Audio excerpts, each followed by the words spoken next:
कबीर परमेश्वर जी कहते हैं कि सुख के माथे पत्थर पड़ो, जो नाम हृदय से जावे, बलिहारी उस दुख के, जो पल पल नाम रटावे। हे परमात्मा, परमात्मा खुद बताते हैं कि तुम ऐसे अर्ज लगाया करो मेरे सामने कि हे भगवान, ऐसा सुख भी ना देना जिससे आपकी भूल पड़े। बाढ़ में जाओ ऐसा सुख जो भगवान से दूर करे, ऐसा दुख दिए रखना परमात्मा, तेरी याद बनी रहे। आज दास देख रहा है सतलोक आश्रम में 80% वो भक्त आ रहे हैं जो काल के सताए हुए हैं, कर्मों से पीड़ित हैं। तो पुण्यात्माओं, घबराना नहीं, समर्थ की शरण आपको प्राप्त हो गई है और ये दुख आपके लिए वरदान सिद्ध होगा। यदि आप दुखी नहीं होते तो इसी तरह की तरह राजनीति में धक्के खाते फिरो या कित और बैठ कर बकवाद गढ़ो, ताश खेलो, वो दुख तुम्हारे लिए वरदान है जो आपको परमात्मा के चरणों में ले आए।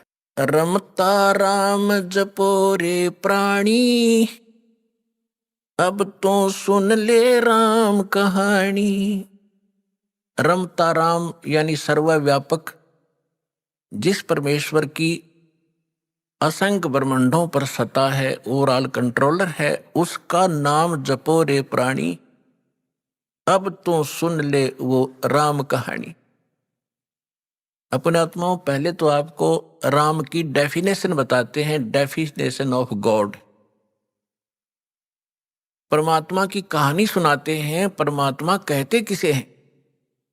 श्रीमद् भगवत गीता अध्याय नंबर 15 के श्लोक 16 और 17 में 3 पुरुष बताए हैं। पुण्यात्माओं, यहां थोड़ा सा एक आपको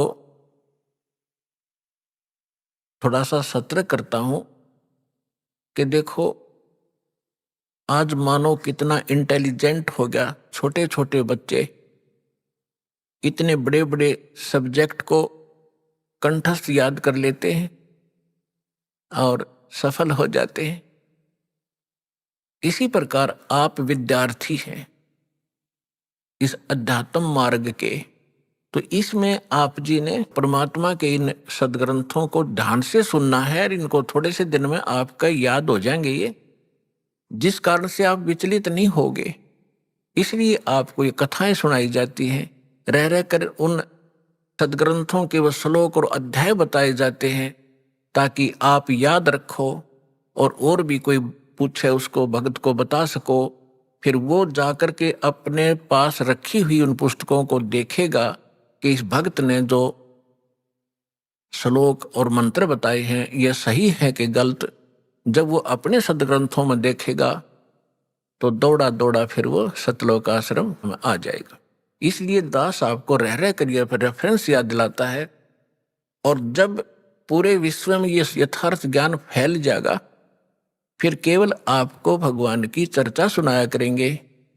अब तो जब तक ये एग्जाम्पल उदाहरण नहीं दिए जाएंगे तो आप समझ ही नहीं सकते कि सचमुच कबीर इज गॉड। हम अभी तक तो उनको परमात्मा मान रहे थे जो परमात्मा नहीं थे। परमात्मा की डेफिनेशन बताता हूं। श्रीमद् भगवत गीता अध्याय नंबर 15 के श्लोक 16 और 17 में 3 पुरुष बताए हैं, एक सरपुरुष एक अक्षर पुरुष। गीता अध्याय नंबर 15 के श्लोक 16 में 2 पुरुषों का वर्णन है और इनके विषय में यह भी कहा है कि दोनों पुरुष, पुरुष माने प्रभु, स्वामी।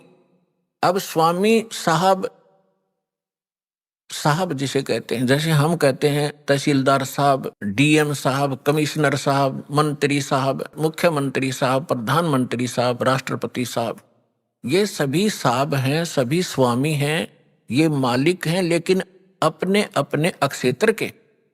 तो इनमें कंप्लीट जो साहब है वो कौन है? राष्ट्रपति, और सेकंड नंबर फिर प्रधानमंत्री। इसी प्रकार सरपुरुष ये ब्रह्म है, ज्योत निरंजन, ज्योत स्वरूपी निरंजन ये काल है।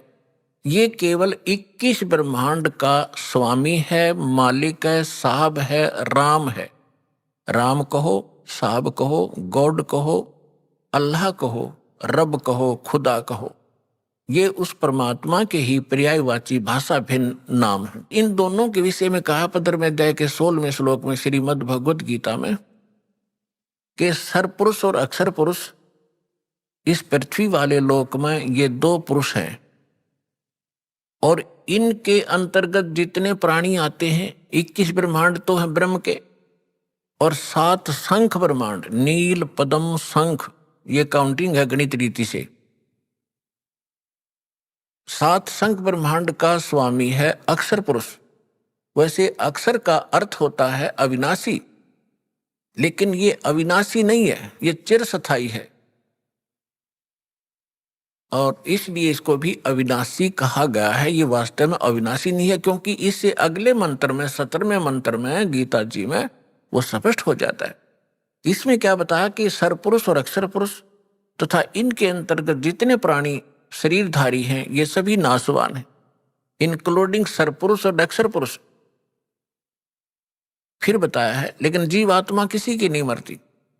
फिर गीता अध्याय नंबर 15 के श्लोक 17 में कहा है कि उत्तम पुरुष है तू अन्य, उत्तम पुरुष है तू अन्य। उत्तम माने श्रेष्ठ, पुरुष माने परमात्मा। वो श्रेष्ठ परमात्मा तो इन ऊपर वालों से कोई भिन्न है, और परमात्मा इति उदाहरते, जिसको परमात्मा कहा जाता उस परमात्मा, वैसे परमात्मा शब्द श्रेष्ठ आत्मा को कहते हैं। तो परमात्मा वो है जो केवल सुख देता है, दुख नहीं देता। बाकी हम अन्य को भी परमात्मा मान बैठे, जैसे सरपुरुष काल को भी हम परमात्मा कहा करते, ब्रह्म को। ये परमात्मा नहीं है। जिस लोक में आप रह रहे हो ये लोक परमात्मा का नहीं हो सकता। किसी का बेटा मर गया, किसी की बेटी मर गई, किसी की कैंसर होगी, किसी की टांग कट गई, किसी के हाथ कट गए, कोई अन्य रोग से पीड़ित है, हाहाकार मचा हुआ है, एक्सीडेंट में मर जाते हैं, फ्लड आ जाती है, अक्षेत्र का क्षेत्र तबाह हो जाता है। यह परमात्मा का लोक नहीं हो सकता। और अक्षर पुरुष के लोक में भी यही स्थिति है। वहां भी जन्म और मृत्यु, इसी प्रकार के रोग कष्ट दुख सभी विद्यमान है। केवल एक सतलोक है, परम अक्षर ब्रह्म, उस उत्तम पुरुष का वो स्थान सतलोक है जहां दुख नाम की वस्तु नहीं, वहां मृत्यु नहीं, वृद्ध अवस्था नहीं, और किसी चीज का अभाव नहीं। वहां कोई काम नहीं करना पड़ता आपको, कोई टेंशन नहीं, क्योंकि भरा भंडार भगवान का।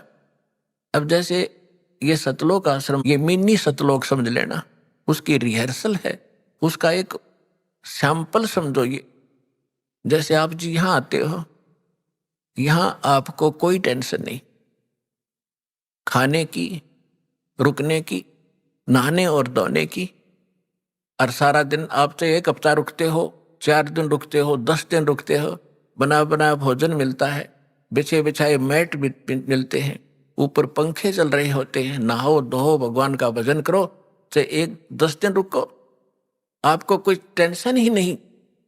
और ये सतलोक के अंदर ये सुविधा उपलब्ध है।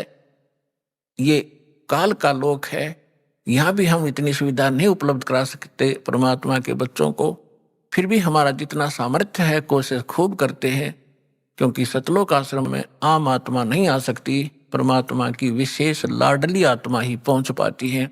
भले ही वो दुखी है चाहे सुखी है, फिर यहाँ सुखी करेगा उनको। इसलिए हम संभव कोशिश करते हैं इनको कोई कष्ट ना हो।